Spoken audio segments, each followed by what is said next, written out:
Hello नमस्कार। आज हम बात करेंगे भारतीय संविधान और राज्य व्यवस्था। उसमें जो हम भाग 5 पढ़ रहे थे और जो भाग 5 है उसमें आर्टिकल 52 से लेके 62 तक हमने उसमें कंप्लीट कर लिया, जिसमें जो मुख्य टॉपिक था राष्ट्रपति का। और राष्ट्रपति के और भी जो आयाम है हम लोग पढ़ेंगे, जो अदर आर्टिकल्स हैं।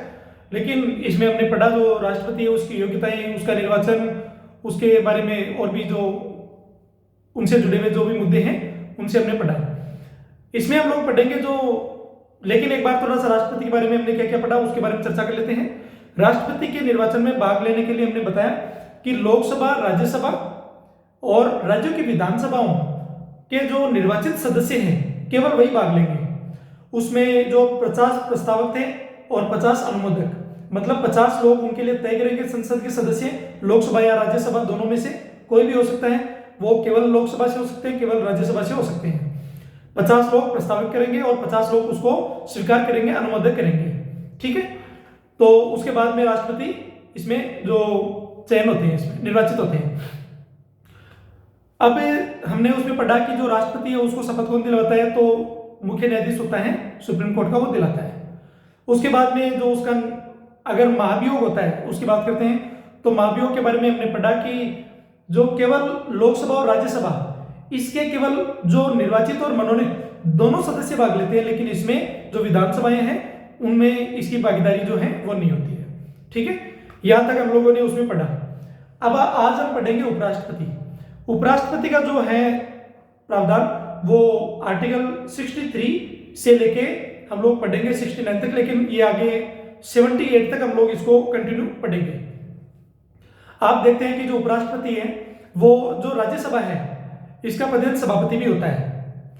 और उपराष्ट्रपति है तो जैसे राष्ट्रपति के लिए 50 अनुमोदक और 50 प्रस्तावक थे, जैसे 50 प्रस्तावक और 50 अनुमोदक थे।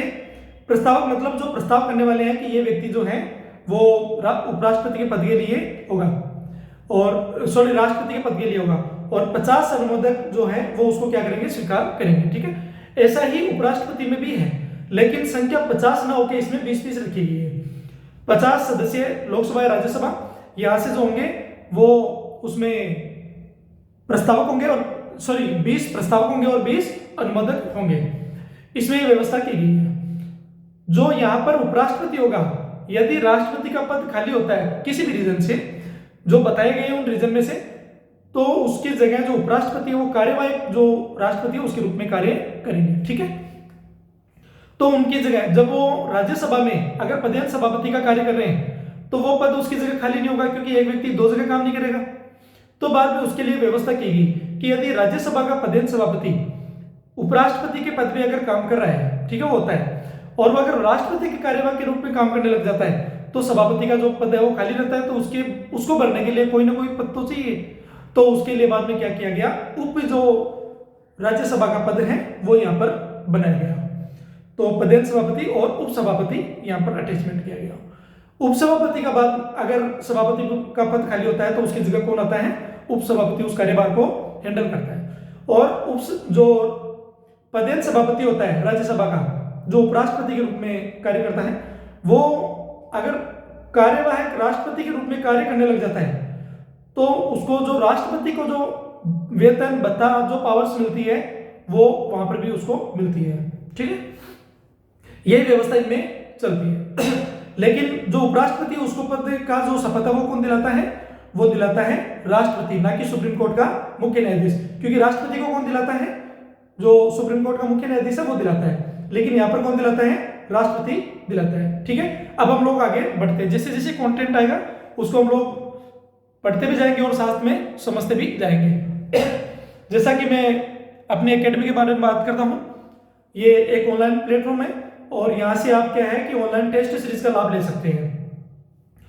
फिर आप देखते हैं कि अपना प्रैक्टिस जो है और उसको और स्ट्रॉन्ग मजबूत करने के लिए आप यहाँ दबा के जो क्वेश्चंस अटेम्प्ट कर सकते हैं, लगा सकते हैं। इससे क्या होगा कि साथ में जो इनका डिटेल्स दिया हुआ है तो आप एनालिसिस कर सकते हैं साथ में। और इसके साथ में जो ये क्लासेस चल रही है वो आपके साथ में है, ये कंटेंट आपको प्रोवाइड करवाया जाता है। साथ में एक बात ध्यान रहे भाई, मैं जब यहाँ क्लास देता हूँ तो उसमें क्या होता है कि जब कभी कभी चीजें आगे पीछे हो जाती है तो उसको लेकर चिंता करने की बात नहीं है। कहीं पर अगर ऐसी कोई विडंबना आ जाती है तो आप क्या कर सकते हैं, कमेंट के अंदर जो भी वीडियो को देखे कमेंट के अंदर उसको जो है वहां लिख के भेज सकता है कि सर यहाँ पर ये चीजें आगे पीछे हो गई है, या मुझे कॉल करके बता सकता है या मैसेज कर सकता है कि यहाँ पर ये चीजें हो गई है। ठीक है, मैं चीजें बताता हूँ लेकिन आगे पीछे हो जाती है, वैसे प्रावधान वही चीजें रहती है। जैसे मैंने कल अपना वीडियो देखा तो उसमें मैंने देखा कि जो प्रस्तावक है और अनुमोदक है 50-50 का, तो मैंने आगे पीछे वो कर दिया था। ठीक है, ये चीजें। दूसरा फिर बाद में जो इलेक्शन का देखा था मैंने कि मेंबर ऑफ पार्लियामेंट और जो लेजिस्लेटिव वाला है एमएलए वाला, तो उसको भी मैंने आगे पीछे कर दिया था। ठीक है, तो इस चीज को लेकर चिंता करने की बात नहीं, क्योंकि मैं तो बताता हूँ लेकिन चीजें आगे पीछे हो जाती है। ठीक है, अब हम लोग आगे बात करते हैं। ठीक है, और वैसे कंटेंट में आपको सारी चीजें मिलेगी। जब निर्वाचन पढ़ेंगे तो उसमें टोटल डिटेल से चीजें लिखी हुई आएगी, वो तो मैंने ऐसे समझा दिया आपको। अब हम लोग आगे बात करते हैं। सभी आर्ट्स, कॉमर्स और साइंस जितने भी हैं सबके लिए टेस्ट है। इसके अलावा एंट्रेंस टेस्ट है और एक जो सेंट्रल स्टेट फर्स्ट ईयर से लेकर फोर्थ ईयर सबके लिए यहाँ पर टेस्ट अवेलेबल है। ठीक है, यहाँ पर आप कॉन्टेक्ट कर सकते हैं, जैसे मैंने हर वीडियो में बताता हूँ, और ये हमारा जीमेल आईडी है, यहाँ पर भी मैसेज कर सकते हैं। हम पढ़ रहे थे भारतीय संविधान, और भारतीय संविधान का भाग 5 जिसके अंदर हमने पढ़ा तो आर्टिकल 52 से लेके 62 तक हमने कंप्लीट किया, और हम लोग आज 63 से लेके 78 तक कंप्लीट करेंगे इसको। तो जो इसका भाग 5 का अध्याय फर्स्ट है तो उसको कंप्लीट कर लेंगे आज। ठीक है, अब हम लोग पढ़ते हैं आर्टिकल 63 में क्या लिखा हुआ था वो हम लोग पढ़ लेते हैं, एक बार पढ़ लेते हैं उस बाद में। इसमें आर्टिकल 63 में लिखा कि भारत का एक उपराष्ट्रपति होगा, भारत का एक उपराष्ट्रपति होगा। 64 में लिखा हुआ है कि उपराष्ट्रपति राज्य परिषद के पदेन अध्यक्ष होंगे, राज्यसभा के पदेन अध्यक्ष होंगे। ठीक है, फिर बाद में इनका कार्यकाल कितना होता है, 5 साल का होता है। ठीक है, 65 में क्या लिखा हुआ है, राष्ट्रपति के पद में आकस्मिक रिक्तियों के दौरान अगर पद खाली हो जाता है तो राष्ट्रपति की अनुपस्थिति में उपराष्ट्रपति राष्ट्रपति के रूप में कार्य करेंगे, कार्यवाहक जो राष्ट्रपति है उसके रूप में, और उनके कार्यों का निर्वहन करेंगे। ठीक है, जो राष्ट्रपति काम करते थे वो काम ये करेंगे। आर्टिकल 66 में क्या लिखा हुआ है, उपराष्ट्रपति का चुनाव, इसमें इलेक्शन कैसे होता है वो बात करेंगे। जैसे मैंने कहा कि इसमें वही चीजें हैं जो राष्ट्रपति में होता है, फर्क इतना है कि इनके लिए जो चयन का आधार है वो 20 जो प्रस्तावक है और 20 अनुमोदक होंगे इसमें। ठीक है, अनुमोदक मतलब उसको स्वीकार करने वाले, पर 20 लोग वो होने चाहिए, 20 लोग अलग होंगे जो प्रस्तावक होंगे, प्रस्ताव रखेंगे, और 20 अनुमोदन वो अलग होने चाहिए। ठीक है, ऐसे जमानत राशि इनकी रखी गई है 15,000 रुपए। ठीक है, 15,000। ठीक है, आर्टिकल 67 में उपराष्ट्रपति का कार्यकाल 5 ईयर का। फिर इसके अलावा अगर मान लेते हैं कि उपराष्ट्रपति 68 में है कि उपराष्ट्रपति के पद में रिक्ति भरने के लिए चुनाव कराने का समय, तो ये यथाशीघ्र करना पड़ता है। जैसे राष्ट्रपति के लिए हमने पढ़ा कि अगर नेचुरल नहीं हो और किसी कारणवश से हो तो उसके बाद में क्या किया जाता है, 6 महीने के अंदर किसी भी हालत में उसको कंप्लीट करना होता है। ठीक है, जब तक नया राष्ट्रपति नहीं बनता है तब तक। ठीक है, वही व्यक्ति बैठा रहेगा। फिर बाद में 68 में उपराष्ट्रपति के पद में रिक्ति भरने के लिए चुनाव कराने का समय। ठीक है, ये करवाता कौन है, तो राष्ट्रीय चुनाव आयोग। ठीक है, ये करवाता है इलेक्शन कमीशन ऑफ इंडिया।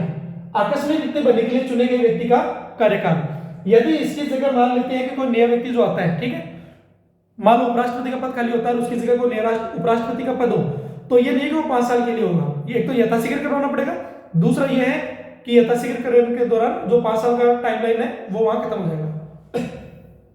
लेकिन वो काम कितने साल के लिए करेगा, वो वही 5 साल के लिए काम करेगा। ठीक है, ऐसा नहीं कि वो जितना टाइमलाइन जो बचा हुआ है उसके लिए काम करेगा, पूरे टाइम के लिए काम करेगा, 5 ईयर के लिए। आर्टिकल 69 पढ़ते हैं, उपराष्ट्रपति द्वारा शपथ या प्रतिज्ञा। मैंने बताया कि इसमें कौन दिलाता है, तो इसमें दिलाता है राष्ट्रपति। ठीक है, ना कि जो सुप्रीम कोर्ट का मुख्य न्यायाधीश। आर्टिकल 70, अन्य आकस्मिक परिस्थितियों में राष्ट्रपति के कार्यों का निर्वहन। ठीक है, आर्टिकल 71, राष्ट्रपति या उपराष्ट्रपति के चुनाव से संबंधित मामले पढ़ेंगे हम लोग, हमने इसके बारे में कल पढ़ लिया, थोड़ा मैंने और अभी बता दिया। आर्टिकल 72, राष्ट्रपति को समाधान आदि देने और कुछ मामलों में सजा देने को निलंबित करने या माफ करने या कम करने की शक्ति। ठीक है, क्योंकि राष्ट्रपति को तो सारी शक्तियां होती है, जब ये उनके कार्यवाहक के रूप में काम करते हैं तो इनको भी वो शक्तियां प्राप्त होती है, उतना ही वेतन भत्ता सारा जो प्रावधान है वो सब मिलता है। ठीक है, मृत्युदंड के लिए भी इन्हीं के पास प्रावधान है। ठीक है, लेकिन जो सिफारिश किसकी होती है, किसकी जो व्यवस्था है, जैसे हम मंत्रिपरिषद की जो स्वीकार्यता है उसको ध्यान में रखते हैं सलाह और सुझाव के दौरान। ठीक है, आर्टिकल 73 संघ की कार्यकारी शक्ति का विस्तार इसमें पढ़ेंगे। आर्टिकल 74 मंत्रिपरिषद राष्ट्रपति को सहायता और सलाह प्रदान करेगी, ठीक है। आर्टिकल 75 मंत्रियों से संबंधित अन्य प्रावधान, और फिर बाद में इसके सब क्लॉज है 75 1 2 3 4 5 6 ऐसे, ठीक है। आर्टिकल 76 क्या कहता है, भारत का अटॉर्नी जनरल, ठीक है, इसके बारे में भी पढ़ेंगे जैसे हमने पढ़ा था। आर्टिकल 77 भारत सरकार के कामकाज का संचालन कैसे होगा उसके बारे में पढ़ेंगे। आर्टिकल 78 राष्ट्रपति आदि को सूचना उपलब्ध करवाने के संबंध में प्रधानमंत्री के कार्य कर्तव्य, मतलब होता है कि प्रधानमंत्री कुछ भी काम करता है तो वो किसको सूचित करेगा, वो जो राष्ट्रपति है उसको सूचित करते हैं ये, ठीक है। क्योंकि जो जितना भी काम होता है, जो वास्तविक शक्ति है वो तो प्रधानमंत्री के पास होती है, लेकिन किसके नाम से होती है, वो होती है राष्ट्रपति के नाम से, ठीक है। अब हम लोग पढ़ते हैं इसमें आर्टिकल 63 यहां से शुरुआत करते हैं इसमें। इसमें क्या लिखा हुआ है 63 में कि भारत का एक उपराष्ट्रपति होगा, the shall be A vice president of India. यह पद भारत के राष्ट्रपति के बाद दूसरा सर्वोच्च संवैधानिक पद है, और मैंने बताया कि दूसरा जो भारत का नागरिक होता है ये होता है, ठीक है। और उपराष्ट्रपति राज्यसभा के प्रधान सभापति एक्स ऑफिशियो चेयरमैन के रूप में भी कार्य करते हैं, ठीक है, और राष्ट्रपति की अनुपस्थिति में उनके कर्तव्यों का पालन करते हैं। और यह प्रावधान नवीनतम अपडेट नहीं है, यह तो जो पहले से चली आ रही वही है, बल्कि भारतीय संविधान का मूल हिस्सा रहा है। आर्टिकल 63 के कुछ प्रावधान, पद का प्रावधान क्या है, भारत के लिए उपराष्ट्रपति का पद होना चाहिए, ठीक है। फिर दूसरा सर्वोच्च पद है, ये राष्ट्रपति के बाद दूसरा सर्वोच्च बड़ा संवैधानिक पद है, और दूसरा भारतीय नागरिक। राज्यसभा के सभापति, यह वह राज्यसभा संसद के ऊपरी सदन, मतलब संसद के दो सदन है, एक निचला सदन है, एक ऊपरी सदन। निचला सदन कौन सा, लोकसभा, और ऊपरी सदन कौन सा है, जो ये राज्यसभा, ठीक है। ये क्यों है, क्योंकि इसमें वरिष्ठता देखते हैं, तो इसमें एज क्राइटेरिया कितना है, जो उपराष्ट्रपति वो तो होता है, जैसे राष्ट्रपति उपराष्ट्रपति दोनों के लिए 35 वर्ष की आयु है, लेकिन लोकसभा राज्यसभा, तो लोकसभा के लिए जो निर्वाचन की आयु है वो 25 ईयर है, 25 साल, और राज्यसभा के लिए कितनी है, 30 साल है। इसका मतलब उनसे तो सीनियर है वो, और सीनियरिटी के आधार पर भी देखा गया, हम लोग इसको पढ़ेंगे तो पार्लियामेंट पढ़ेंगे तब बात करेंगे, बस सीनियरिटी का आधार है, इतना ध्यान रखना। कार्यवाहक राष्ट्रपति, राष्ट्रपति की मृत्यु, इस्तीफा या असमता की स्थिति में उपराष्ट्रपति राष्ट्रपति के रूप में कार्य करता है। जब ये उपराष्ट्रपति के रूप में कार्य करता है तो राज्यसभा का जो प्रधान सभापति होता है वो उस पद से खाली हो जाता है, और उसको बढ़ने के लिए बाद में जो उपसभापति का जो प्रावधान किया गया है वो उसकी जगह काम करता है, ठीक है। भारतीय संविधान का आर्टिकल 64 कहता है, 64 पढ़ रहे हैं हम, ठीक है। उपराष्ट्रपति, vice president, Rajya Sabha, council of state के प्रधान सभापति एक्स ऑफिशियो चेयरमैन होंगे, और वे कोई अन्य लाभ का पद धारण नहीं करेंगे। मतलब है, इस बात का ध्यान रखना, जब ये इसके रूप में कार्य करते हैं तो ये इसके सदस्य नहीं होते, पार्लियामेंट्री सदस्य नहीं होते। और दूसरा, क्योंकि राज्यसभा के पद के ऊपर काम कर रहे हैं तो वो राज्यसभा के प्रधान सभापति के रूप में कार्य कर रहे हैं, तो इस बात का ध्यान रखना, तब वो राज्यसभा के सदस्य माने जाते हैं, लेकिन वाइस प्रेसिडेंट के रूप में वो नहीं माने जाते। और इनको जो ये पैसा मिलता है वाइस चेयरमैन के रूप में, तो वो राज्यसभा के सभापति के रूप में मिलता है, ना कि उपराष्ट्रपति के रूप में। जब ये राष्ट्रपति के कार्यवाहक के रूप में कार्य करते हैं तब जाकर बाद में क्या होता है कि इनको जो उनका वेतन और सैलरी राष्ट्रपति के रूप में मिलता है। आगे बात करते हैं, वे कोई अन्य लाभ का पद धारण नहीं करेंगे, मतलब सरकारी सेवाओं का लाभ नहीं लेंगे। योग्यता क्या है कि वो दिवालिया नहीं होना चाहिए, भारतीय नागरिक होना चाहिए, वही जो प्रावधान राष्ट्रपति में वो इनमें। लेकिन जब वे राष्ट्रपति के रूप में कार्य करते हैं तो राज्यसभा के सभापति के कर्तव्यों का पालन नहीं करेंगे, जैसा कि मैंने आपको समझा दिया, और नहीं उस पद के लिए वेतन के हकदार होंगे। इसमें कोई हालिया अपडेट नहीं है, और यह अनुच्छेद संविधान का मूल हिस्सा है। उपराष्ट्रपति के पद और राज्यसभा के सभापति के रूप में उनकी भूमिका को परिभाषित करता है, जिससे 1950 में लागू किया गया था, ठीक है। मुख्य बिंदु में और क्या आता है, प्रधान सभापति, उपराष्ट्रपति का राज्यसभा का सभापति होना एक पद के साथ जुड़ा हुआ है, कार्य है, इसके लिए अलग से चुनाव की आवश्यकता नहीं होती, ठीक है। लाभ का पद, वे राज्यसभा के सभापति के अलावा कोई और सरकारी लाभ का पद नहीं रख सकते, ठीक है। राष्ट्रपति के कार्य के दौरान जब उपराष्ट्रपति राष्ट्रपति के कर्तव्यों का पालन करते हैं, जैसे आर्टिकल 65 के तहत व्यवस्था की हुई है, तो वे राज्यसभा के सभापति के रूप में कार्य नहीं करेंगे और न ही वेतन पाते हैं, ठीक है। भारतीय संविधान का आर्टिकल 65 क्या कहता है? देखो, यह बताता है कि यदि राष्ट्रपति का पद कौन से कारण की वजह से खाली हो, मृत्यु, त्यागपत्र या किसी अन्य कारण से खाली हो जाता है, और या फिर वो अनुपस्थिति या बीमारी या किसी अन्य कारण से अपने कर्तव्यों का पालन करने में असमर्थ हो, तो उपराष्ट्रपति उस अवधि के लिए राष्ट्रपति के रूप में कार्य करेगा। राष्ट्रपति की सभी शक्तियां, भत्ते और विशेषाधिकार का हकदार होगा जब तक कि नया राष्ट्रपति कार्यभार नहीं संभाल लेता, राष्ट्रपति अपने कर्तव्यों को फिर से शुरू नहीं कर देता। यह अनुच्छेद 1950 के मूल अधिकार से ही है और इसमें कोई हालिया बदलाव नहीं हुआ है, यह निरंतर व्यवस्था चली आ रही है।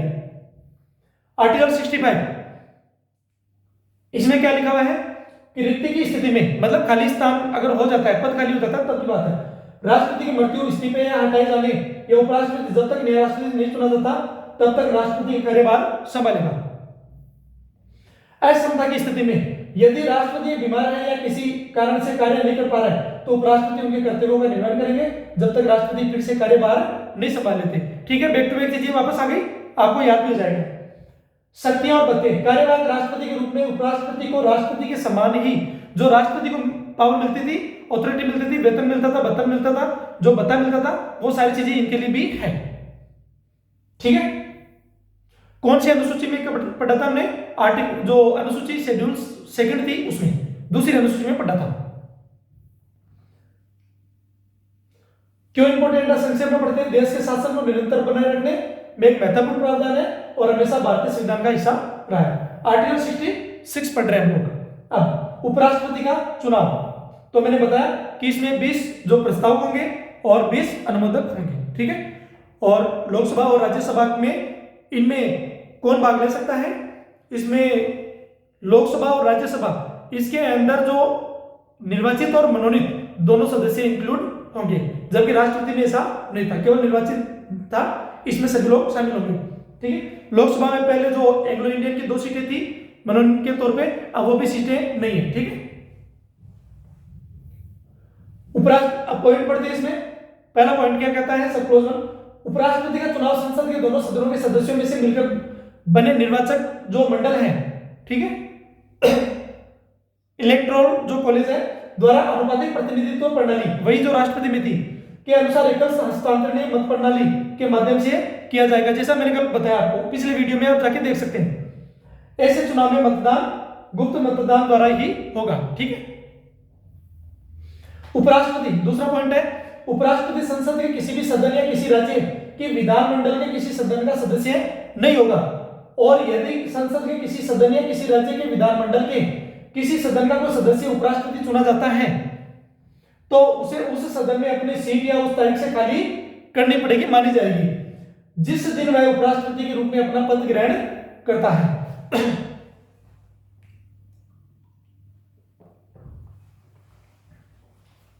तीसरा पॉइंट क्या कहता है कि कोई भी व्यक्ति उपराष्ट्रपति के रूप में चुनाव के लिए तब तक पात्र नहीं होगा जब तक कि कौन सी शर्तें पूरी नहीं करेगा। ये पहला भारतीय नागरिक होना चाहिए, 35 वर्ष की आयु होनी चाहिए, फिर बाद में वो जो राज्यसभा है, आप देखते हैं इसमें कि राज्य परिषद के सदस्य के रूप में चुनाव के लिए होना चाहिए। जब राष्ट्रपति किसके लिए था कि राष्ट्रपति था, लोकसभा के सदस्य बनने की योग्यता होनी चाहिए, और इसमें राज्यसभा का सदस्य बनने की योग्यता होनी चाहिए उपराष्ट्रपति में। ठीक है, और 35 वर्ष की आयु है, ये दिवालिया घोषित नहीं हो, लाभ के पद में नहीं होना चाहिए। ठीक है, मतलब सरकारी सेवाओं में नहीं होना चाहिए। कोई व्यक्ति उपराष्ट्रपति के रूप में चुनाव के लिए पात्र नहीं होगा, वह भारत सरकार या किसी राज्य सरकार या उप सरकारों, लोकल गवर्नेंस जो भी होती है, के नियंत्रण के अधीन किसी स्थानीय या अन्य प्राधिकरण के अधीन कोई लाभ का पद धारण नहीं करता हो। ठीक है, सॉरी करता हो। ठीक है, तो वो व्यक्ति इसमें शामिल नहीं होगा, के पात्र नहीं होगा अगर वो ऐसा करता है तो। ठीक है, इस अनुच्छेद का उद्देश्य क्या है कि किसी व्यक्ति को केवल इस कारण से लाभ का पद धारण वाला नहीं माना जाएगा कि वह संघ का राष्ट्रपति या उपराष्ट्रपति है। ठीक है, किसी राज्य का राज्यपाल है या संघ या किसी राज्य का मंत्री है। फिर हम भारतीय संविधान का आर्टिकल 67 पढ़ रहे हैं, उपराष्ट्रपति के कार्यकाल और उसे हटाने की प्रक्रिया से संबंधित है। ठीक है, इसका पद कहां से लिया गया है? तो अमेरिका के संविधान से लिया गया है। ठीक है, जिसमें उसका कार्यकाल पद ग्रहण करने से 5 साल तक होता है, वे राष्ट्रपति को इस्तीफा दे सकते हैं लिखित रूप से।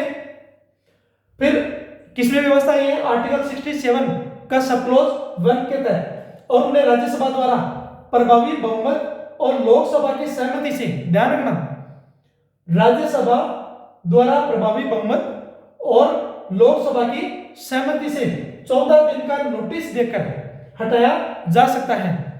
यह प्रावधान हाल के अपडेट्स जैसे उपराष्ट्रपति जगदीप धनखड़ के इस्तीफे के समय हुआ था, जो अभी वाइस प्रेसिडेंट थे, उनको लेकर में प्रासंगिक रहा और इसमें कोई बदलाव नहीं आया है, केवल प्रक्रिया और खंडों की व्याख्या स्पष्ट हुई है। आर्टिकल 67 में उपराष्ट्रपति का कार्यकाल में क्या पढ़ते हैं?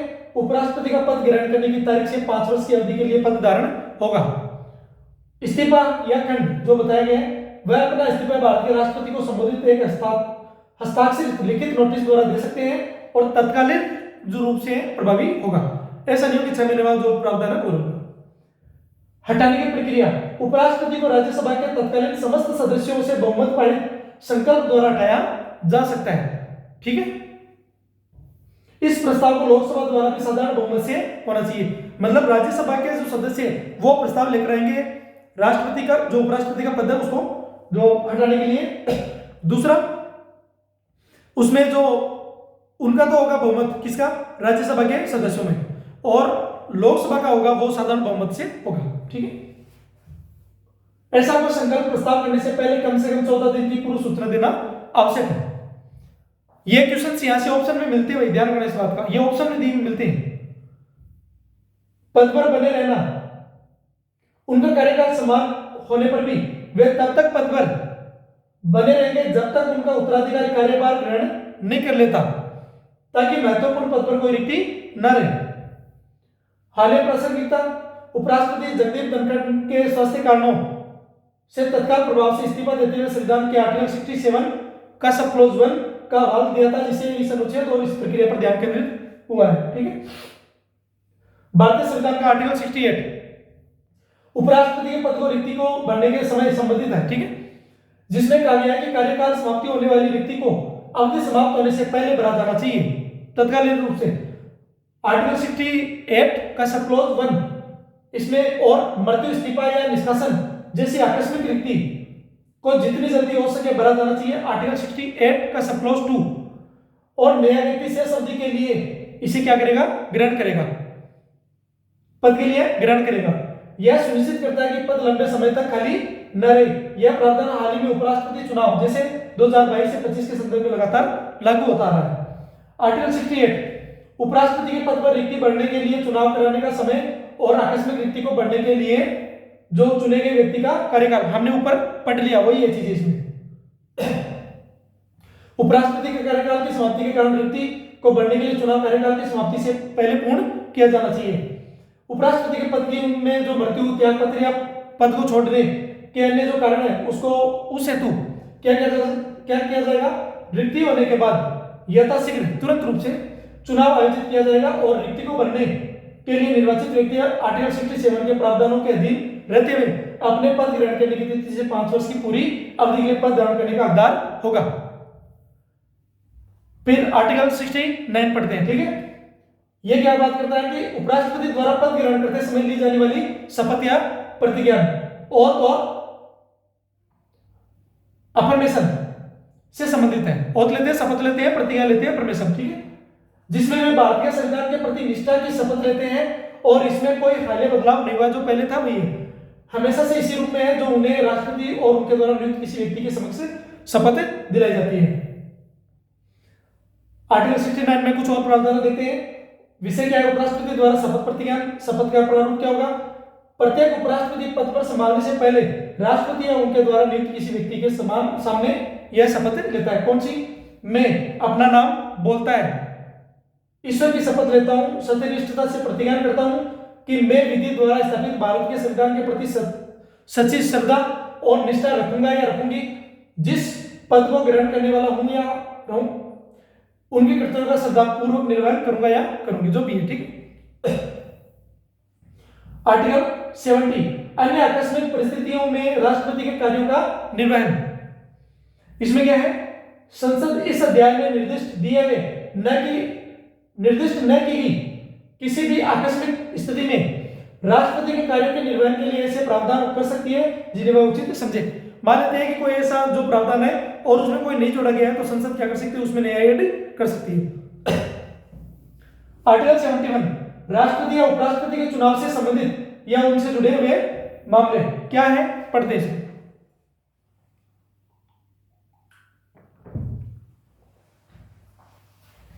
राष्ट्रपति या उपराष्ट्रपति के चुनाव से उत्पन्न होने वाले उससे संबंधित सभी संदेह और विवादों की जांच कहां होती है, सुप्रीम कोर्ट में होती है, जिसका निर्णय अंतिम होगा। ठीक है, यदि सर्वोच्च न्यायालय द्वारा किसी व्यक्ति का राष्ट्रपति या उपराष्ट्रपति के रूप में चुनाव अमान्य घोषित कर दिया जाता है तो सर्वोच्च न्यायालय के निर्णय की तिथि को या उससे पहले राष्ट्रपति या उपराष्ट्रपति के पद की शक्तियां और कर्तव्यों के प्रयोग और निष्पादन में उसके द्वारा किए गए कार्य उस घोषणा के कारण अमान्य नहीं होंगे। इसका मतलब है कि अगर मान लो कोई राष्ट्रपति उपराष्ट्रपति का पद को नया सृजन होता है या जो सुप्रीम कोर्ट है इसके लिए कुछ निर्णय देती है तो इससे पहले जो भी ये जो राष्ट्रपति उपराष्ट्रपति के पद पर जो आदमी काम करता है उसने जो भी निर्णय दिया, जो कार्य किए हैं उसको हटाया नहीं जाएगा, वो कंटिन्यू चलते रहेंगे, ऐसी बात है। ठीक है, तीसरा पॉइंट क्या है, इस संविधान के प्रावधानों के अधीन रहते हुए संसद कानून द्वारा राष्ट्रपति उपराष्ट्रपति के चुनाव से संबंधित या उससे जुड़े हुए किसी भी मामले को विनियमित रेगुलेट कर सकती है। कौन कर सकती है, पार्लियामेंट कर सकती है। ठीक है, किसी व्यक्ति का 14 पॉइंट कौन सा है, किसी व्यक्ति का राष्ट्रपति और उपराष्ट्रपति के रूप में चुनाव या उसे चुनने वाले निर्वाचक मंडल के सदस्यों में से, मतलब लोकसभा राज्यसभा के निर्वाचित और मनोनीत टोटल सदस्य के, लेकिन राष्ट्रपति में केवल कौन होंगे, लोकसभा राज्यसभा और विधानसभाओं के केवल निर्वाचित सदस्य, और उपराष्ट्रपति में लोकसभा राज्यसभाओं के निर्वाचित और मनोनीत सदस्य, जबकि विधानसभाओं के सदस्य इसमें शामिल नहीं है। के मंडल के सदस्यों में से किसी भी कारण से रिक्ति होने के आधार पर प्रश्न में इसमें के आधार पर प्रश्न नहीं उठाया जाएगा। आर्टिकल 71 में कुछ और प्रावधान है, जांच और निर्णय, राष्ट्रपति और उपराष्ट्रपति के चुनाव से संबंधित संदेह विवादों की जांच या फैसला सुप्रीम कोर्ट करेगा, जैसे हमने पढ़ लिया, उसका निर्णय अंतिम होगा, अमान्य। अब वो सुप्रीम कोर्ट की जगह कौन कर देगा, वहां पर जो उच्च न्यायालय है वो भी डाल देगा। ठीक है, अमान्य न होना, यदि सर्वोच्च न्यायालय किसी चुनाव को शून्य घोषित करता है तो उस घोषणा से पहले किए गए पद के कार्य मान्य नहीं होंगे, वो लगातार चलते रहेंगे। संसद की शक्ति, संविधान के प्रावधानों के तहत चुनाव से संबंधित मामलों को रेगुलेट करने का कानून संसद बना सकती है।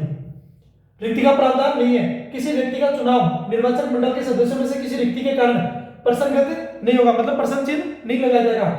यानी अगर कोई वोट देने वाला सदस्य अनुपस्थित था तो चुनाव अमान्य नहीं होगा। मतलब है कि मान लें कि टोटल सदस्य हैं और उनमें से कोई सदस्य उपस्थित नहीं होता है तो आप उसको क्या करेंगे, अमान्य घोषित नहीं करेंगे, मतलब चुनाव चलता रहेगा। मान लेते हैं कि कोई मेंबर है और उसको भागीदारी लेनी है लेकिन वो किसी कारणवश वहां पर पार्टिसिपेट नहीं कर पाया तो इसका मतलब ये नहीं है कि भाई जो चुनाव है वो कैंसिल हो जाएगा, नहीं, चुनाव जारी रहेगा। ठीक है, अगर ऐसी कंडीशन होती है तो। आर्टिकल 72, ठीक है, राष्ट्रपति को समाधान, दंडादेश के निलंबन, परिहार, लघुकरण और लघुकरण करने, मतलब छोटा करने, कम करने की शक्ति देता है ताकि किसी अपराध के दोषी को सजा से राहत मिल सके, खासकर मृत्युदंड और कोर्ट मार्शल के मामलों में। इसमें कोई भी हालिया बदलाव नहीं है, यह शक्ति हमेशा से संविधान का हिस्सा रही है। राष्ट्रपति इसे मंत्रिपरिषद की सलाह का इस्तेमाल करते हुए मानेंगे। ठीक है, इसके बिंदु कुछ पढ़ते हैं। समाधान पार्डन, मतलब क्या मतलब होता है कि अपराधी को सभी सजाओं और अयोग्यों से पूरी तरह बरी करना, जैसे मृत्युदंड को पूरी तरह माफ कर देना, यह राष्ट्रपति के हक में है। दंडादेश का निलंबन, सजा के निष्पादन पर अस्थायी रोक लगाना ताकि राष्ट्रपति को दया याचिका पर विचार करने का समय मिल सके, खासकर मृत्युदंड के मामले पर। परिहार, सजा की अवधि को कम करना, जैसे मान लो किसी को सजा 10 साल की है, 14 साल की है तो उसको घटा के क्या करेंगे, वो 10-12 साल कर देंगे या 7 साल कर देंगे, जैसा भी वो उचित समझे। लेकिन सजा के चरित्र नेचर को बदले बिना, जैसे कठोर कारावास को साधारण कारावास में बदलना। ठीक है, लेकिन सजा कठोर ही रहती है। लघुकरण, सजा के स्वरूप को बदलना, जैसे मृत्युदंड को आजीवन कारावास में बदल देना। विराम, क्या हो सकता है, कुछ विशेष परिस्थिति में जैसे गर्भावस्था या अपराधी के स्वास्थ्य को लेके कारण सजा की प्रकृति में बदलाव करना या उसे कम किया जा सकता है। यह शक्ति किन मामलों में लागू होती है? यह शक्ति संघ केंद्र के कानूनों के तहत, कोर्ट मार्शल के तहत दी गई सजाओं पर और मृत्युदंड के मामलों में लागू होती है। इसमें कुछ महत्वपूर्ण पहलू क्या है? यह शक्ति एक कार्यकारी शक्ति है, एग्जीक्यूटिव पावर है जो संविधान के भाग 5 के तहत आती है। राष्ट्रपति को यह शक्ति मंत्रिमंडल कैबिनेट की सलाह पर इस्तेमाल करनी होती है। यह सलाह पर पुनर्विचार के लिए, इस सजा पर पुनर्विचार के लिए कह देते हैं और लेकिन सलाह मानने के लिए बाध्य है। यह शक्ति राज्यपाल आर्टिकल 161 के तहत की बात है, यह पढ़ेंगे तब की बात, किस शक्ति से अधिक व्यापक है। ठीक है, राज्यपाल की जो शक्ति होती है उसकी शक्ति से अधिक व्यापक है, क्योंकि मृत्युदंड के अलावा बाकी जो शक्ति है वो राज्यपाल को भी शामिल होती है, कुल मिला के बात ये है। ठीक है, क्योंकि राष्ट्रपति कोर्ट मार्शल और मृत्युदंड के मामलों में भी समाधान दे सकता है। फिर है आर्टिकल 73 पढ़ रहे हैं, संघ की कार्यकारी शक्ति का विस्तार। पहला पॉइंट पढ़ते हैं इसमें, इस संविधान के प्रावधानों के अधीन रहते हुए संघ की कार्यकारी शक्ति, एग्जीक्यूटिव पावर जो होती है, निम्नलिखित विस्तारित होगी, किन किन आधार पर पढ़ते हैं। पहला पॉइंट इसमें, उन मामलों के संबंध में जिनके लिए संसद को कानून बनाने का अधिकार होता है। दूसरा, ऐसे अधिकार मतलब जो विषय थे ना पार्लियामेंट को, केंद्र के जो विषय थे उनकी बात है। ऐसे अधिकारों, प्राधिकारों या अधिकार क्षेत्रों के प्रयोग के लिए जो भारत सरकार द्वारा किसी संधि समझौते के आधार पर प्रयोग किए जा सकते हैं। शक्ति क्या होगी? जिसमें कार्यकारी शक्ति इस संविधान में या संसद द्वारा बनाए गए किसी कानून में स्पष्ट रूप से दिए गए प्रावधानों के अलावा किसी राज्य में उन मामलों तक विस्तारित नहीं होगी जिनके संबंध में राज्य के विधानमंडल को भी कानून बनाने की शक्ति दी गई है। मतलब मामला यह है कि जो हमने विषय पढ़ा था कि एक केंद्र, एक संघ की सूची होगी, एक राज्यों की सूची होगी। संघ की सूची में जो प्रावधान है उन्हीं पे वो कानून बनाएगी पार्लियामेंट, और राज्यों की सूची में है तो वो कानून बना सकते हैं, लेकिन इसके पैरामीटर्स अलग होंगे। राज्यों को वो अपनी शक्ति के आधार पर काम करने होते हैं, इसलिए। ठीक है, पार्लियामेंट पढ़ेंगे तो इसको और डिटेल से पढ़ लेंगे। दूसरा पॉइंट है, जब तक संसद द्वारा अन्यथा प्रावधान नहीं किया जाए कि अनुच्छेद में किसी बात के होते हुए भी कोई राज्य या राज्य का कोई अधिकारी या प्राधिकरण जो अथॉरिटी होती है उन मामलों में जिनके संबंध में संसद को उस राज्य के लिए कानून बनाने की शक्ति प्राप्त है, ऐसी कार्यकारी शक्ति या कार्यों का प्रयोजन करना जारी रख सकता है, जैसा कि राज्य या उसका अधिकारी या प्राधिकरण इस संविधान के प्रारंभ होने से ठीक पहले कर सकता था। ठीक है, आर्टिकल 74, मंत्रिपरिषद राष्ट्रपति को सलाह और सहायता और सलाह प्रदान करती है। प्रधानमंत्री की अध्यक्षता में जो मंत्रिपरिषद है, इसका अध्यक्ष कौन होता है? प्रधानमंत्री। में मंत्रिपरिषद होगी जो राष्ट्रपति को सहायता और सलाह प्रदान करेगी, और राष्ट्रपति अपने कार्यों के निष्पादन में इसी सलाह के अनुसार कार्य करेंगे। शर्त क्या होगी? राष्ट्रपति मंत्रिपरिषद को ऐसी सलाह पर सामान्यता या अन्यथा पुनर्विचार करने का निर्देश दे सकता है, और राष्ट्रपति ऐसे पुनर्विचार के बाद दी गई सलाह के अनुसार कार्य करेगा। दूसरा पॉइंट क्या है? मंत्रियों द्वारा राष्ट्रपति को कोई सलाह दी गई थी या नहीं, और यदि दी गई थी तो क्या सलाह दी गई थी, इस प्रश्न की किसी भी न्यायालय में जांच नहीं की जा सकती। ठीक है, आर्टिकल 74 में क्या क्या प्रावधान है?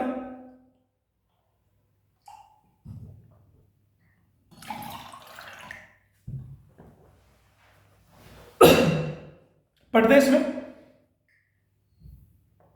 मंत्रिपरिषद का गठन, राष्ट्रपति को सहायता और सलाह देने के लिए प्रधानमंत्री के नेतृत्व में एक मंत्रिपरिषद गठित होती है। राष्ट्रपति की भूमिका, राष्ट्रपति मंत्रिपरिषद की सलाह के अनुसार कार्य के लिए बाध्य है, लेकिन उन्हें सलाह पर एक बार पुनर्विचार करने के लिए कह सकते हैं। वही चीजें जो हमने पहले पढ़ ली, वही चीजें डिटेल से। भाई सुप्रीम कोर्ट में इसको चुनौती नहीं दी जा सकती, मतलब अदालत में जांच नहीं की जा सकती। आर्टिकल 75, फिर इसके सब क्लॉज पढ़ेंगे। मंत्रियों से संबंधित अन्य प्रावधान, बहुत इंपॉर्टेंट है ये जो आर्टिकल 75 है। आर्टिकल 74 और 75 प्रधानमंत्री की नियुक्ति राष्ट्रपति द्वारा की जाएगी। प्रधानमंत्री की नियुक्ति कौन करता है? राष्ट्रपति। और अन्य जो मंत्री है उनकी नियुक्ति कौन करता है? राष्ट्रपति करता है, लेकिन किसकी सलाह के अनुसार? प्रधानमंत्री की सलाह के अनुसार। ठीक है। और अन्य मंत्रियों की नियुक्ति राष्ट्रपति द्वारा प्रधानमंत्री की सलाह पर की जाती है। मंत्रिपरिषद में प्रधानमंत्री सहित मंत्रियों की कुल संख्या लोकसभा के सदस्यों की कुल संख्या के 15% से अधिक नहीं होगी। संसद के किसी भी सदन का कोई भी सदस्य जो किसी राजनीतिक दल से संबंधित है और 10वीं अनुसूची दल बदल वाला कि आर्टिकल 2 के तहत उस सदन का सदस्य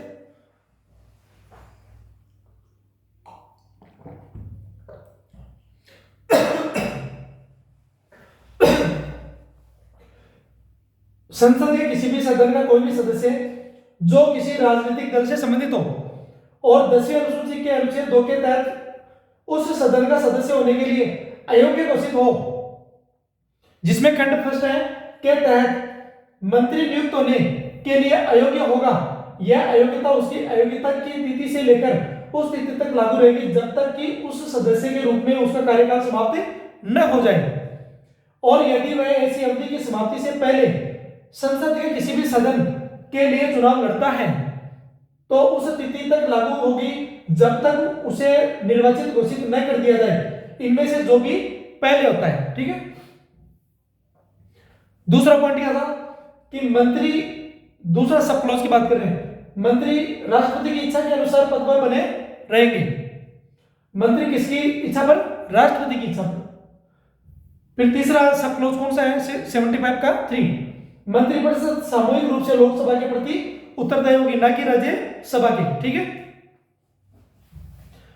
किसी मंत्री के, ये पॉइंट बहुत बार बार पूछता है, मंत्रिपरिषद सामूहिक रूप से लोकसभा के प्रति उत्तरदायी होगी, ये फेवरेट ऑप्शन नहीं है और क्वेश्चन में भी देता है। किसी मंत्री के पदभार ग्रहण करने से पहले राष्ट्रपति उसे तीसरी अनुसूची की सूची में इस प्रयोजन के लिए निर्धारित जो प्रपत्रों के अनुसार पद और गोपनीयता की शपथ दिलाएंगे। कोई मंत्री जो लगातार 6 महीने की अवधि के लिए संसद के किसी सदन का सदस्य नहीं होता है,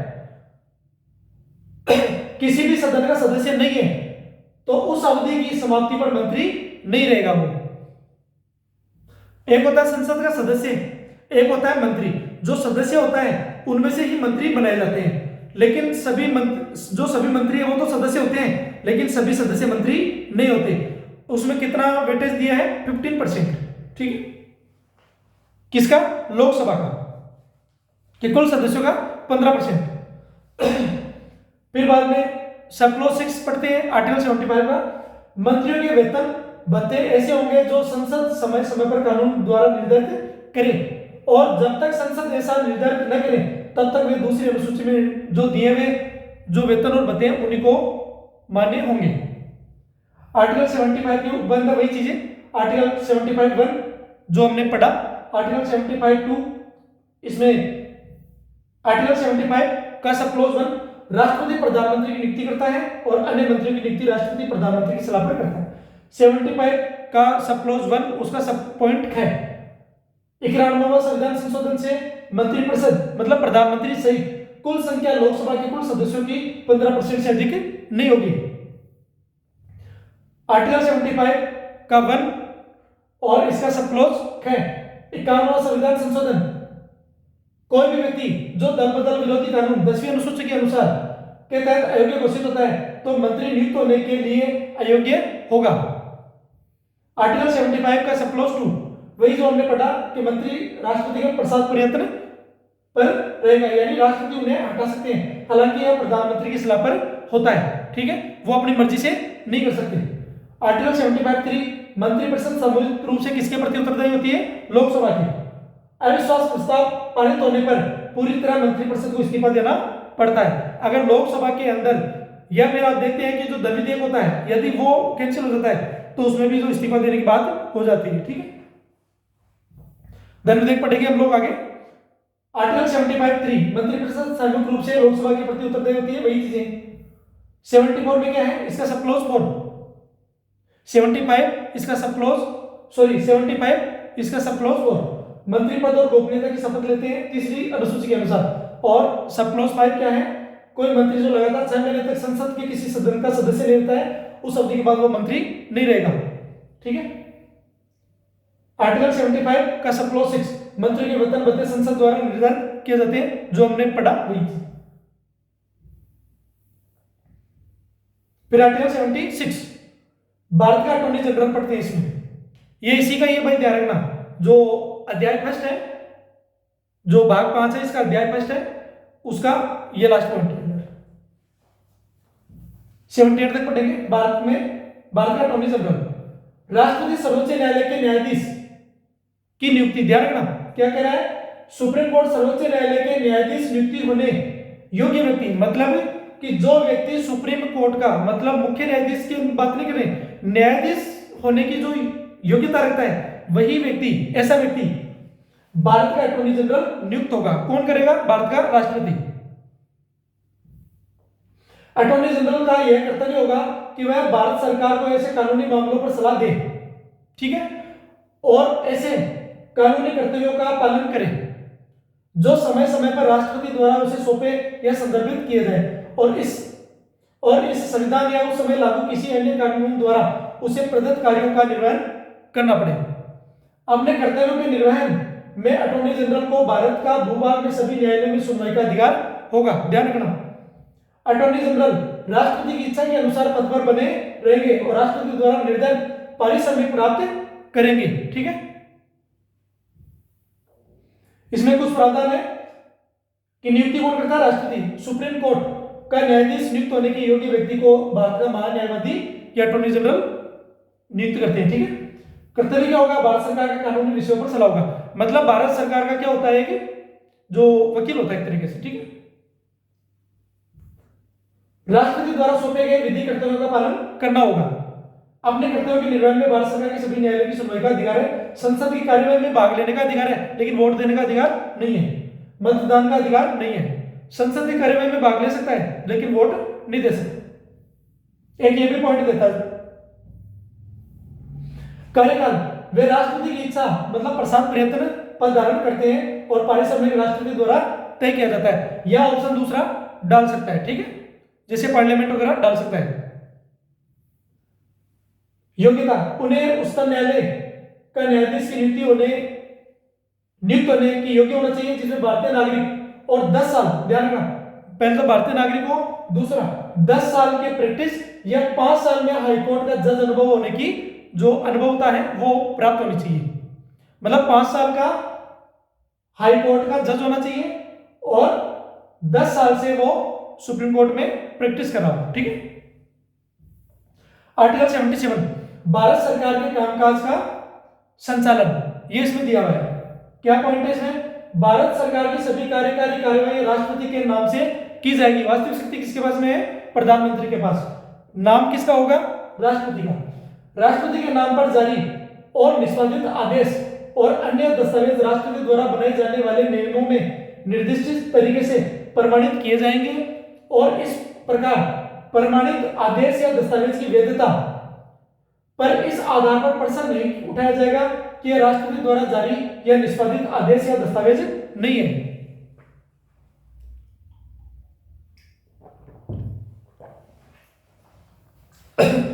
नेक्स्ट पॉइंट क्या है, राष्ट्रपति भारत सरकार के कामकाज के सुगम संचालन और मंत्रियों के बीच उक्त कामकाज के आवंटन के लिए नियम बनाएगा।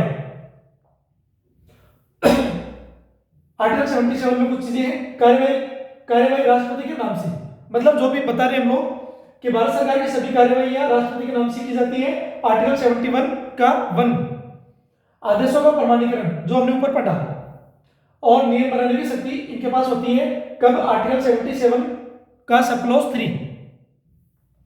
आर्टिकल 78 लास्ट पॉइंट है ये, राष्ट्रपति आदि को सूचना उपलब्ध कराने के संबंध में प्रधानमंत्री के कर्तव्य, जैसे हमने पहले पढ़ लिया इसको। मतलब प्रधानमंत्री जो है वो कोई भी काम होता है उसकी सूचना किसको देता है, राष्ट्रपति को।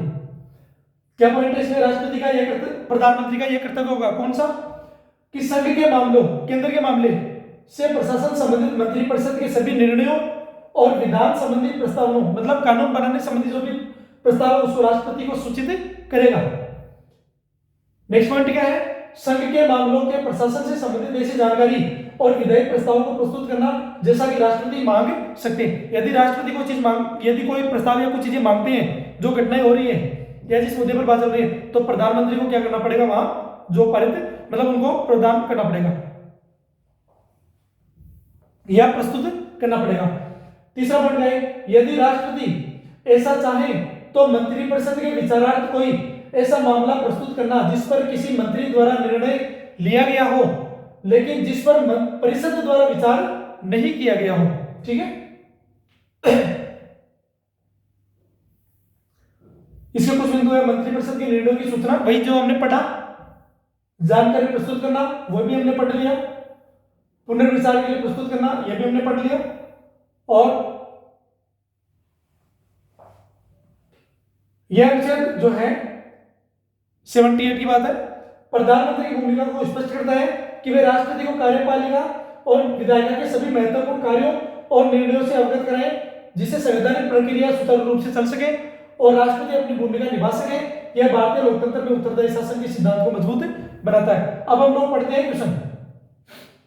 ठीक है भाई, डिफिकल्ट क्वेश्चन चाहिए तो आपको क्या है कि जो टेस्ट सीरीज है उसमें प्रैक्टिस करनी पड़ेगी। मैं तो एक बार आपको ये चीजें जो आर्टिकल्स हो रहे हैं उनके आधार पर क्वेश्चन बना के दे रहा हूं एक बार। ठीक है, भारतीय संविधान का अनुच्छेद 63 किससे संबंधित है, भारत का उपराष्ट्रपति है उसके नाम से। जैसा कि हमने पढ़ा, उपराष्ट्रपति जो है राज्यसभा का क्या होता है, किस रूप में कार्य करते हैं, पदेन अध्यक्ष के रूप में या सभापति के रूप में। ठीक है भाई, जब भी कभी अगर ऐसा हो तो आप इस बात का ध्यान रखना, इंग्लिश जरूर पढ़ लेना इसकी। आर्टिकल 74 जो नेक्स्ट क्वेश्चन है तीसरा, और आर्टिकल 89 का सब क्लॉज 1 के अनुसार उपराष्ट्रपति को खालिस्तान के अलावा कोई अन्य लाभ का पद धारण नहीं करना चाहिए। किसका पद नहीं करना चाहिए, राज्यसभा का पदेन अध्यक्ष का। फिर पॉइंट क्या है, यदि राष्ट्रपति का पद किसी कारण से रिक्त हो जाता है तो यहां पर उपराष्ट्रपति कार्यवाहक राष्ट्रपति के रूप में कार्य करेंगे, जैसा कि आंसर में दिया हुआ है। फिर है उपराष्ट्रपति के चुनाव से संबंधित प्रक्रिया का वर्णन किस आर्टिकल में, आर्टिकल 66 में। ये फिर है क्वेश्चन नंबर 6, आर्टिकल 78 का मुख्य उद्देश्य क्या है, प्रधानमंत्री के कर्तव्य जो हमने अभी लास्ट में पढ़े, राष्ट्रपति को सूचना देना। आर्टिकल 78 ये बहुत इंपॉर्टेंट है, मंत्रिपरिषद जो लोकसभा के प्रति उत्तरदायी होती है। प्रधानमंत्री का कर्तव्य है कि वह खालिस्तान के निर्णयों और विधायी प्रस्तावों से राष्ट्रपति को अवगत कराते हैं मंत्रिपरिषद।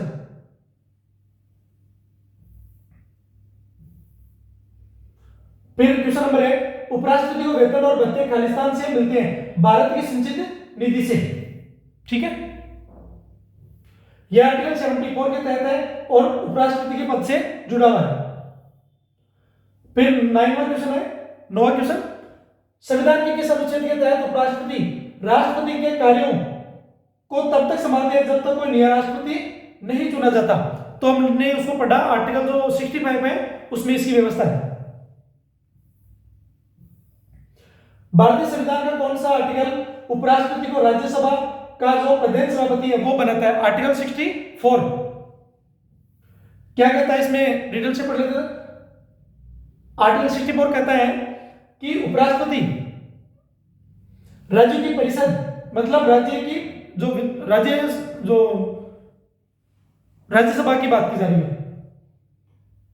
का पदेन अध्यक्ष होगा, सभापति होगा और कोई अन्य लाभ का पद धारण नहीं करेगा और उनके दोहरे कार्य को स्थापित करता है।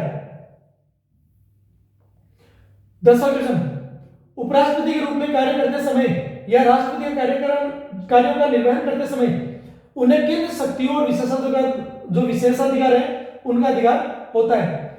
राष्ट्रपति के समान सभी शक्तियां और अधिकार प्राप्त होते हैं। डिटेल में हमने आर्टिकल 65(3) पढ़ा, उसमें वही व्यवस्था है। उपराष्ट्रपति राष्ट्रपति के रूप में कार्य करते हैं, उन्हें राष्ट्रपति की सभी शक्तियां, छूट और विशेषाधिकार प्राप्त होते हैं और वे संसद द्वारा निर्धारित वेतन और भत्ते के हकदार होते हैं। 11%। उपराष्ट्रपति के चुनाव के लिए कौन सी प्रक्रिया अपनाई जाती है? वही जो हमने राष्ट्रपति के लिए पढ़ी कि संसद के दोनों सदनों लोकसभा राज्यसभा के सदस्य प्रत्यक्ष अप्रत्यक्ष रूप से गुप्त मतदान द्वारा, जिसके अंदर जो निर्वाचित और मनोनीत सदस्य दोनों शामिल होते हैं। वही चीजें जो हमने पढ़ा इसमें पहले से। फिर है 12वां क्वेश्चन, उपराष्ट्रपति के रूप में कार्यरत राष्ट्रपति बनने के लिए न्यूनतम आयु 35 और वह कौन सी शर्त है जिसे पूरा करना आवश्यक है? 35 वर्ष, भारतीय नागरिकों लाभ का पद धारण न कर। 30 वर्ष तो है नहीं, 40 वर्ष है नहीं, 35 वर्ष है, लेकिन लोकसभा के सदस्य की योग्यता नहीं, राज्यसभा के सदस्य की योग्यता होनी चाहिए। वही चीजें जो हमने बता दिया पहले। उपराष्ट्रपति अपना पद संभालने से पहले किसके समक्ष शपथ लेते हैं और शपथ का मुख्य उद्देश्य क्या है? राष्ट्रपति के सामने लेते हैं कि राष्ट्रपति, ठीक है, और संविधान और कानून के प्रति निष्ठा और कर्तव्य का पालन करेंगे। ये 13 क्वेश्चन है कंप्लीट। यहाँ पर आपका जो ये है टॉपिक कंप्लीट हो गया है और हमने डिटेल से पढ़ा, मैंने समझा भी दिया जहां जरूरत पड़ी, ठीक है। और जब हम पार्लियामेंट पढ़ेंगे तो डिटेल से पढ़ेंगे। अब जो नेक्स्ट टॉपिक आने वाला है वो 79 से लेके आगे तक पढ़ेंगे, तो वो पार्लियामेंट का आएंगे, इसमें शामिल होगा। आज ये यहां पर कंप्लीट हो रहा है और आप क्या कर सकते हैं, इस नंबर पर कांटेक्ट कर सकते हैं। और आप सभी को जो नेक्स्ट डे है तो वो न्यू ईयर का माना जाता है, 1 जनवरी 2026 से स्टार्ट हो जाएगा। तो मेरी आपको सभी को अग्रिम शुभकामनाएं, और मैं चाहता हूं कि आप सभी का स्वास्थ्य और जीवन में जो मार्गदर्शक है वो बेहतर बना रहे, और जितनी भी जो समस्याएं हैं वो आपके जीवन में बनी है और उसका समाधान करने के लिए आपको ईश्वर जो है वो शक्ति प्रदान करे। खुश रहिए। और दूसरा, क्योंकि जो तनाव है, जो हम जिंदगी में सभी चीजों का जैसे हमको प्रूव करना पड़ता है, एक आधार है कि हम कुछ हैं, कुछ कर रहे हैं, तो हमको प्रूव करना पड़ता है। आपको किसी को साबित करने की जरूरत नहीं है। याद इस बात का ध्यान रखिए, आप खुद को समझिए, खुद को जानिए और जो आपको इच्छा हो वो करिए, लेकिन लीगलाइजेशन संवैधानिक आधार पर। किसी दूसरे को पीड़ा नहीं हो, किसी दूसरे की भावनाओं को ठेस ना पहुंचे, नैतिकता को ध्यान में रखिए। तो ये सारी चीजें हैं, ऐसी कोई चीज नहीं है जो आप कर नहीं सकते, जो आपके प्रावधान में मानव शक्ति जो प्रदान की गई है उसके आधार पर। तो आप क्या कर सकते हैं कि आप कोशिश कर सकते हैं, आपकी उम्मीद है, आप उसको धरातल पे उतार सकते हैं, लेकिन आपको खुद एक्शन लेना पड़ेगा उसके लिए। और चीजें भागने से नहीं मिलती हैं, चीजों को समझा जाता है, भागना बाद में पड़ता है, ठीक है। तो जैसा कि इस वीडियो के अंतिम में मैं फिर से आपको, आप सभी को, और आप सभी जो भारतीय नागरिक हैं और जितने भी जो मानव हैं उन सभी के लिए जो न्यू ईयर की हार्दिक शुभकामनाएं हैं वो मैं अपनी इंट्रा IAS एकेडमी के नाम से वो प्रदान करता हूं। और मेरी शुभकामनाएं आपके जीवन को क्या करें, उत्साहित करें। जैसा कि मैं आपको बताता हूं कि आप इनके माध्यम से, आप जो वीडियो आपको पसंद आ रहे हैं, नहीं आ रहे हैं, वो आप मुझे कमेंट कर सकते हैं, कोई इशू नहीं इसमें। आलोचना ये थोड़ी है कि आलोचना में कोई बुराई होती है, आलोचना में बुराई नहीं होती है। आलोचना निष्पक्ष होके किसी बात को कहना होता है, जो बात सत्य है, जो यथा है, जैसी बात है उसको वैसे ही कह देना। ऐसा नहीं कि कोई बात कह रहा है उसको मान ले, स्वीकार, उसको क्वेश्चन करिए, वहां से बात प्रूफ ही नहीं हुई और आप उस चीज को मान रहे हैं, ऐसा स्वीकार मत करिए उसको, ठीक है। तो जो नया साल है, नया साल क्या, जो पुराना अतीत है उसको हम लोग क्या कर रहे हैं, पीछे छोड़ रहे हैं, और नया साल आ रहा है। तो आप सभी को नमस्कार, और जैसा कि आपको कोई समस्या हो तो आप मुझसे बात कर सकते हैं, ठीक है। और वीडियो का पूरा देखिए करिए। आप क्या करते हैं कि वीडियो पूरा नहीं देखते, क्योंकि जो भी भाई एडमिन तो मैं ही हूं यहाँ पर, तो एडमिन पैनल के आधार पर मुझे पता लग जाता है इस बात का। तो आप वीडियो देखिए पूरा, और जो पढ़ने वाले स्टूडेंट हैं उनको बताइए इस चीज के लिए। हम लोग रुकने वाले नहीं है यहाँ पर, ठीक है। लेकिन हेल्थ अच्छा रहा तो फिर चीज़ें लगातार चलती रहेगी। और किसी स्टूडेंट को अगर ऑफलाइन भी अगर तैयारी करनी है पर्सनली, तो आप क्या कर सकते हैं, मुझसे एक बार बात कर सकते हैं। तो जैसी भी फैसिलिटी होगी हम लोग आपको प्रोवाइड करवा देंगे। ठीक है, थैंक यू।